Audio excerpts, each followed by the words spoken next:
শরীয়তপুর জেলা যার নামে নামকরণ তিনি হচ্ছেন নীলকর ও সামন্তবাদ বিরোধী নেতা এবং ধর্মীয় সংস্কারক হাজী শরীয়তুল্লাহ।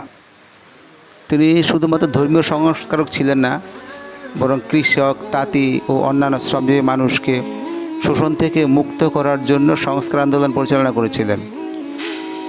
হাজী শরীয়তুল্লাহর জন্ম ছিল ব্রিটিশ ইস্ট ইন্ডিয়া কোম্পানির শাসনাধীনে বেঙ্গল প্রেসিডেন্সি ফরিদপুর জেলার চরসামাইল গ্রাম।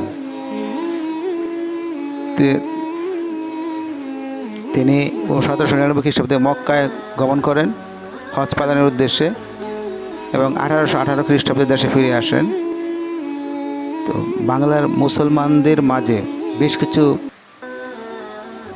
কুসংস্কার ছিল, যে কুসংস্কারগুলো হাজী শরীয়তুল্লাহ যখন দেশে ফিরলেন তখন তিনি দেখতে পাইলেন যে অনেক বিজাতীয় সংস্কৃতি মুসলমানদের মধ্যে শিকড় গেড়ে বসেছে। সেই সমস্ত বিজাতীয় সংস্কৃতি থেকে তিনি এই দেশের মুসলমানকে রক্ষা করার জন্য প্রথমেই এই বাংলাকে দারুল হরব বা সত্য কবিতা দেশ হিসেবে ঘোষণা করলেন এবং এখানে শত্রুদের দেশে মুসলমানদের জুমার নামাজ পড়াও তিনি নিষিদ্ধ ঘোষণা করলেন এবং ইসলামের যে ফরজ কাজগুলো আছে সেই ফরজ কাজগুলো অবশ্যভাবে পালন করার জন্য তিনি একটা আন্দোলন গড়ে তোলেন, যে আন্দোলনের নাম হচ্ছে ফরাইজি আন্দোলন।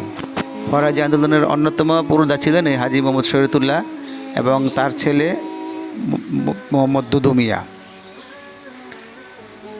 এই হাজী শরীয়তুল্লাহর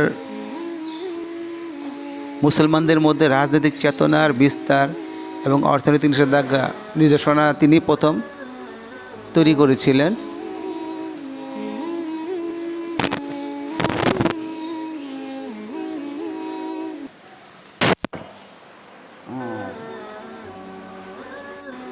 এখন যে পুকুরটি দেখা যাচ্ছে এই পুকুরের ওই পারে একটি মাদ্রাসা রয়েছে, যে মাদ্রাসাটি পরিচালনা করছেন হাজী শরীয়তুল্লাহর সপ্তম পুরুষ যারা রয়েছেন তারা।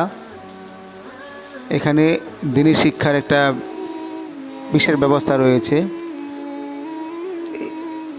প্রতি বছর ফেব্রুয়ারি মাসের মাঝামাঝি সময়ে বা শেষ সপ্তাহে এই মাদ্রাসা মাঠের বিশাল প্যান্ডেল করে 3-4 দিনের জন্য হাজী শরীয়তুল্লাহ যে অনুসারীরা রয়েছেন সারা দেশে ছড়িয়ে ছিটিয়ে তারা এখানে আসেন এবং বিভিন্ন ইসলামিক চিন্তাবিদদের জ্ঞানগর্ভ আলোচনা তারা শুনে নিজেদের আমল আকীদাকে আরেকটু ঝালিয়ে নেন। এখানে মাদ্রাসার হেফজ বিভাগ রয়েছে, হেফজ বিভাগে ছাত্ররা হেফজ খানায় পড়াশোনা করছে সম্পূর্ণ ফ্রিতে এবং এই মাদ্রাসার যে পরিচালনা কমিটি আছেন তারা বিশেষ করে সারা দেশে হাজী শরীয়তুল্লাহ যে অনুসারী রয়েছেন তাদের যে বিভিন্ন প্রকার দান, সেই দানের মাধ্যমেই এটা পরিচালিত হয়ে থাকে।